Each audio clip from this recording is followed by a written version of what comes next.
मैं हूं भगवान जगन्नाथ। मैं वही हूं जो युगों युगों से पूरी नगरी में रथ पर सवार होकर चलता आ रहा हूं। पर आज मैं तुम्हें अपने रहस्य का वो सत्य बताने आया हूं जिसे केवल भाग्यशाली ही जान पाते हैं। लोग मुझे जगन्नाथ कहते हैं, पर क्या तुम जानते हो मैं कौन हूं?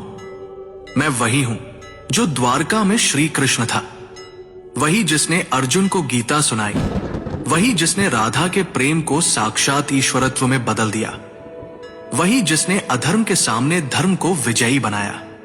जब द्वारका का अंत हुआ, मेरा पार्थिव शरीर समुद्र में प्रवाहित कर दिया गया, पर मेरा हृदय, मेरा चेतन तत्व नष्ट नहीं हुआ।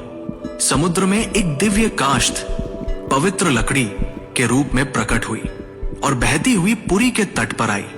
उसी समय राजा इंद्रद्युम्न ने मुझे स्वप्न में देखा।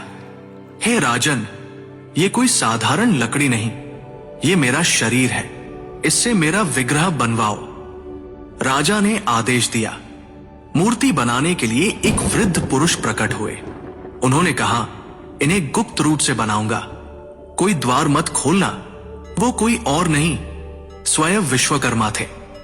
जब मूर्तियां बन रही थी, रानी की चिंता बढ़ी। द्वार खुलवाया गया। मूर्तियां अधूरी थी। मेरे हाथ नहीं थे, मेरे चरण नहीं थे, पर तभी आकाशवाणी हुई, यही मेरा विराट रूप है, यही मेरा जगन्नाथ स्वरूप है, जहां मैं हर सीमा से परे हूं।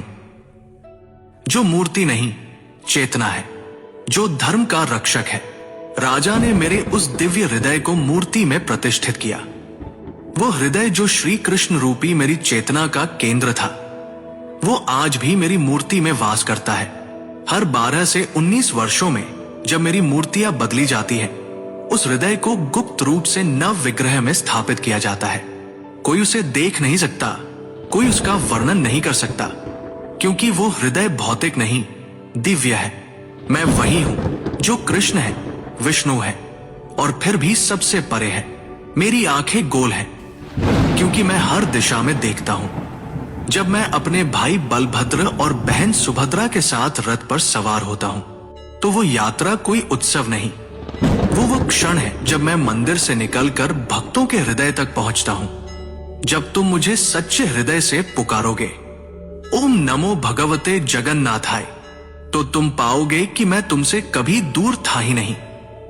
मैं वही था तुम्हारे भीतर, तुम्हारी चेतना में।